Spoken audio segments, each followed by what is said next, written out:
আসসালামু আলাইকুম রহমতুল্লাহ। রমজানের বিশেষ ইবাদত তারাবির নামাজ। আরবি তারাবিয়া শব্দের আরবি অর্থ যার বিশ্রাম করা, আরাম করা। যেহেতু এই নামাজে 4 রাকাত নামাজ আদায় করার পর খানিক সময় বিশ্রাম করা হয়, আরাম করা হয়, তো সেহেতু তাই এর নাম করা হয়েছে তারাবি। পবিত্র রমজান মাসে এশার নামাজের পরে বিতের নামাজের মাঝে যে 2 রাকাত করে নামাজ আদায় করা হয় সেটা তাকে শরীয়তের ভাষায় তারাবি নামাজ বলা হয়। তারাবি নামাজ মূলত রমজান মাসের প্রাণ। তারাবির নামাজ 2 রাকাত করে আদায় করা সুন্নতে মুআক্কাদা। পুরুষদের জন্য জামাতে নামাজ আদায় করা সুন্নতে মুআক্কাদা কিফায়া। যদি কোনো মহল্লার কিছু মানুষ একত্রিত হয়ে মসজিদে নামাজ আদায় করে জামাতে, তবে এলাকার সবাই তার সওয়াব পেয়ে যাবে এবং গুনাহ থেকে মাফ হয়ে যাবে।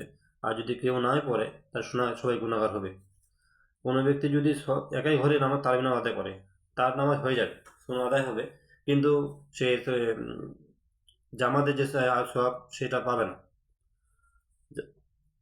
হাদিস হাদিসে তারাবির নামাজের অনেক ফজিলত রয়েছে। নবী করিম সাল্লাল্লাহু আলাইহি সাল্লাম বলেছেন, যে ব্যক্তি ঈমানের সাথে সওয়াবের আশায় তারাবির নামাজ আদায় করো, সেই জন্য সমস্ত গুনাহ থেকে মাফ পেয়ে গেল, তার অতীত গুনাহ মাফ হয়ে যাবে ইনশাল্লাহ। এটা বুখারী হাদিসের বর্ণিত আছে। অন্য হাদিসে এসেছে, আল্লাহ তাআলা তোমাদের উপর রোজা ফরজ করেছেন, আর আমি রোজা তারাবির নামাজকে তোমাদের জন্য সুন্নত করেছি। যদি কোনো ব্যক্তি সওয়াবের আশায় দিনে রোজা এবং রাতে তারাবির নামাজ আদায় করে, সেই যেন নবজাতকের মতো জন্মগ্রহণ করলো, তার মতো নিষ্পাপ হয়ে পৃথিবীতে ভূমিষ্ঠ হবে ইনশাল্লাহ। এটা নাসাই শরীফ হাদিসে বর্ণিত আছে। আসসালামু আলাইকুম রহমতুল্লাহ। রমজানের বিশেষ ইবাদত তারাবির নামাজ। আরবি তারাবিয়া শব্দের আরবি অর্থ যার বিশ্রাম করা, আরাম করা।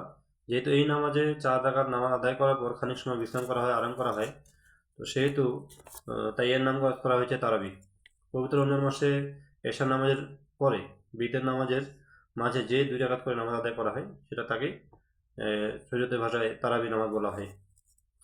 তারাবি নামাজ মূলত রমজান মাসের প্রাণ।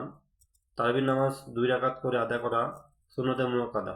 পুরুষদের জন্য জামাতে নামাজ আদায় করা সুন্নতে মুআক্কাদা কিফায়া।